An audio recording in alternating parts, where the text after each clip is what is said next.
দেশের স্বাধীনতার ৮০তম বর্ষ উদযাপন আমরা করলাম, অথচ স্বাধীনতার এত বছর পরেও ভারতীয় হয়ে পরাধীন জীবন কাটানোর অভিযোগ মালদার বাবনগোলা ব্লকের চাঁদপুর গ্রাম পঞ্চায়েতের সীমান্তবর্তী তালতলা গ্রামের ২৪টি পরিবারের।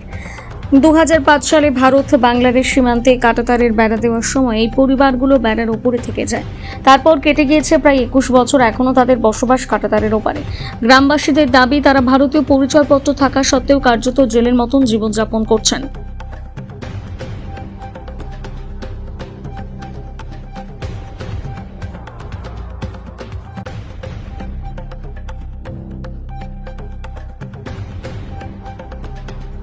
বসবাস করতেছি এমনই পরাধীনতায়, ৮০তম পেরিয়ে গেছে স্বাধীনতা, কিন্তু আমরা পরাধীনই বসবাস করতেছি।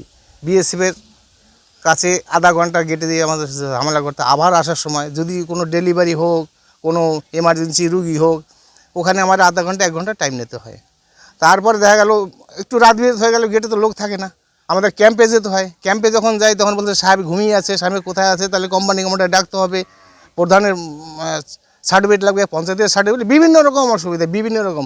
আমরা যে জেলখানায় ওনার এক থেকে একটু মানুষ স্বাধীনতা থাকে বাংলাদেশের উপরে। এটাই কোন জেলা ওটা? ওটা ওই নওগাঁ জেলা পরে। আচ্ছা, তো আমরা ভারতীয়। কটা পরিবার আছে এখানে? ২২টার মতো। কটা পরিবার আছে? ২৪টা। তো আপনারা কি চাচ্ছেন? আমরা চাচ্ছি, এখন মাননীয় মন্ত্রী মহাশয় আসছে জুয়েল মুর্মু, ওনাকে বলেছি যে আমাদের একটু যাতে আমরা স্বাধীনতাভাবে বসবাস করতে পারি, আমাদের পুনর্বাসন যাতে দেয় সরকার, মাননীয় শুভেন্দু অধিকারী মহাশয় ওই ওপারে নিয়ে, সেটি আমরা চাচ্ছি। আপনার নাম? সুভাষ গোলদার। এইখানে কাঁটাতারের সমস্যা, আমরা পুরনো বসতি চাই মুখ্যমন্ত্রীর কাছে।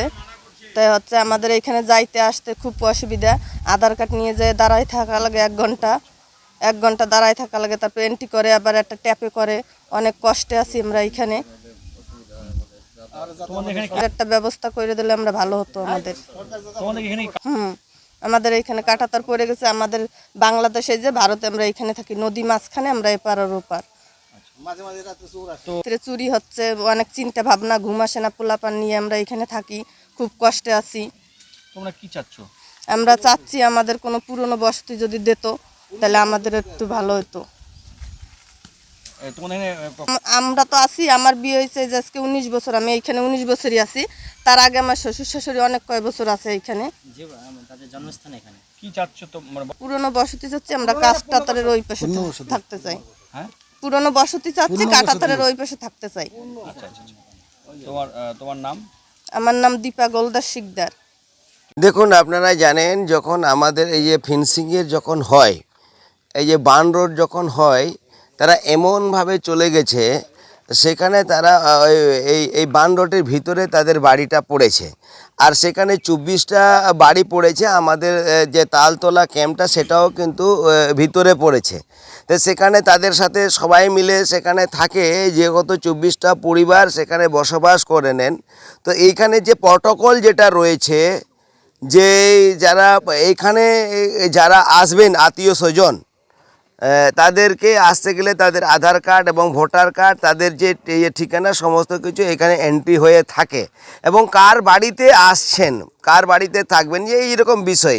এবং ২৪টা বাড়িতে যে থাকে, তাদের পরিবারের যে কতজন, তারা এক একটা পরিবারের লোকজন থাকে, এবং হাঁস কত, মুরগি কত, যে তাদের বাড়িতে যে গরু কত বা ছাগল কত, সেরকম সমস্ত কিছু তাদের কাছে একটা তালিকা থাকে।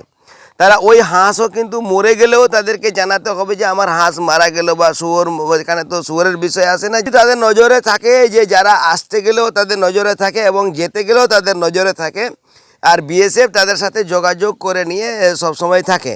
কিন্তু কোনো সময় দেখা গেল যে কারো যদি অসুবিধা, যদি কিছু মারাত্মক রাত্রে যদি অসুখ যদি হয়ে যায়, সেখানে বিএসএফের কাছে অর্ডার করে তাদেরকে হসপিটালে কিন্তু নিয়ে যায়। কিন্তু দেশের মধ্যে থাকাকালীনও যে পরাধীনের মতন তারা যে বুঝতে পারছে যে আমাদেরকে অর্ডার ছাড়া, আমাদের সেখানে যে পারমিশন ছাড়া আমরা যেতে পারি না।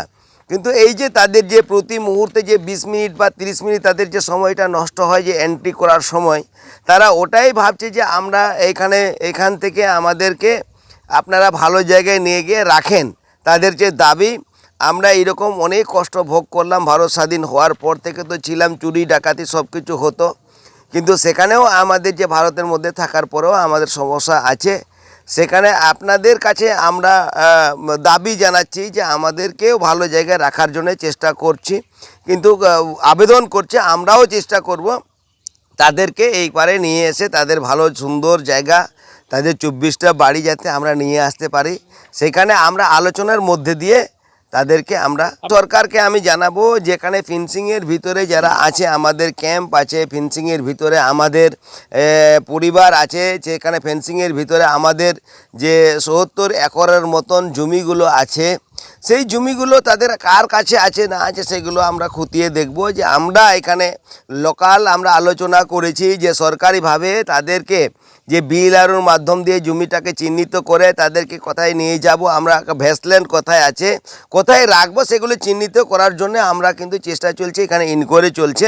কিন্তু আমরা এগুলো কোথায় রাখবো তার জন্য সরকারের কাছে আমি আবেদন জানাবো।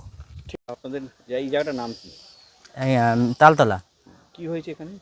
এখানে আমরা তো কাঁটাতারের ভিতরে আছি। কাঁটাতারের ভিতরে তো জীবনযাপন করা আর জেলের ভিতরে থাকা সমান নয় একদম। এরকম কীরকম স্যার, আমাদের যে কোনো বিষয়ে, কোনো হসপিটালে যাওয়া, বাচ্চারা স্কুলে যাওয়া, আমাদের কোনো সংস্কৃতি অনুষ্ঠান করা আমাদের খুবই অসুবিধা হয়। এন্ট্রি করে যেতে হয় এবং এন্ট্রি করে আসতে হয়। আধার কার্ডের বায়োডেটা সম্পূর্ণ আমাদের যে আছে সেই বায়োডেটা দেখিয়ে যেতে হয় এবং বায়োডেটা দেখিয়ে আসতে হয়। কোনো সময় বিএসএফের অধীন মানে বিএসএফের অধীনেই আমরা আছি। আর বিএসএফের অধীনে থাকা খুবই, জীবনযাপন করা খুবই সমস্যা। কতটা পরিবার থাকেন? আমাদের এখানে 24টা পরিবার আছে। আচ্ছা, এখানে কখন বেরান, কখন আসেন? আমরা সকাল 6টা থেকে সন্ধ্যা 6টা অবধি যাতায়াত করতে পারি। তারপরেও আমাদের একটা সময়সীমা বেঁধে দিয়েছে, যেরকম সকালবেলা 8টার সময় খুলে 11টার সময় বন্ধ করে দেয়, আবার 3টার সময় খুলে আবার 6টার সময় বন্ধ করে দেয়। এই সমস্যা এটা স্যার গেট হওয়া পর্যন্ত 2005 সাল থেকে যখন আমাদের এই ফেন্সিং হয়েছে, কাঁটাতার হয়েছে, এই ফেন্সিং দিয়ে হওয়ার পরে আমরা এইভাবে জীবনযাপন করছি। 21 বছর আমাদের জীবন জেলে কাটিয়েছি।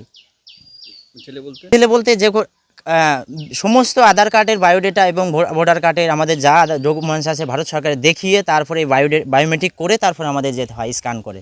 মানে ভারত স্বাধীন হয়েছে 80তম স্বাধীনতা আমরা জীবনযাপন করছি, কিন্তু আমাদের স্বাধীনতা হয়নি এখনও। আমরা সেই জেলের মধ্যেই আছি। 80তম স্বাধীনতা পার করলাম, তবু আমরা স্বাধীনতা পাইনি, আমরা জেলের মধ্যেই আছি। সমস্যা আমাদের নতুন সরকার মাননীয় জুয়েল মুর্মু মহাশয়কে বলা হয়েছে যে স্যার আমাদের এই সমস্যা থেকে সমাধানের একটা পথ খুলে দেন।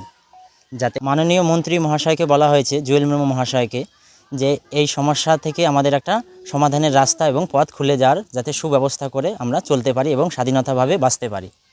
রাত বেরোতে অসুস্থ হলে স্যার খুবই অসুবিধা হয়। তা মানে বিকল্প আপনাদের লাইভ টেলিকাস্ট করলে দেখতে পাবেন যে কি হয়। একটা গর্ভবতী মহিলাকে নিয়ে যাওয়ায় রাত্রে এন্ট্রি করতেই ওখানে 20 মিনিট টাইম লেগে যায়। কি করে আমরা জীবনযাপন করবো বলুন? বাংলাদেশেই যে আমরা বাংলাদেশ, এটাই আমাদের একদম 0 পয়েন্ট। নদীর ওপার বাংলাদেশ, এপার ইন্ডিয়া। কোন কোন জেলা ওটা? কোন জেলাটা? ওইটা গ্রামের নাম পরে হয়েছে আপনার নগানা, গ্রামের নাম হয়েছে আদাতলা আর জেলার নাম হয়েছে রাজশাহী জেলা। আর এখানে যে পোস্ট আছে, পোস্টে থানা হয়েছে আমাদের ছাপাহার। তো হ্যাঁ স্যার, সব সময় মানে আমরা আতঙ্কিত থাকি, কখন বাংলাদেশ অ্যাটাক করবে, কখন বাংলাদেশ অ্যাটাক করবে। রাত্রে আসে আমাদের গরু, বাছুর, ছাগল যা পায় নিয়ে যায়। মানে এমন কোনো দিন নেই যে এরকম দুর্ঘটনা ঘটে না। চাচ্ছেন সরকারের কাছে? সরকারের কাছে এটুকুই চাচ্ছি যে মাননীয় মন্ত্রী মহাশয়কে বলছি আমরা, যাতে আমাদের একটা ব্যবস্থা করে দেওয়া। যদি ব্যবস্থাই থাকতো তাহলে এই স্বাধীন ভারতে অস্বাধীনভাবে আমরা পরাধীন করতে চাই না। আমরা চাচ্ছি কাঁটাতারের উপরে নিয়ে যেতে, মানে পুনর্বাসন। আপনার নাম? আমার নাম অজিত হালদার।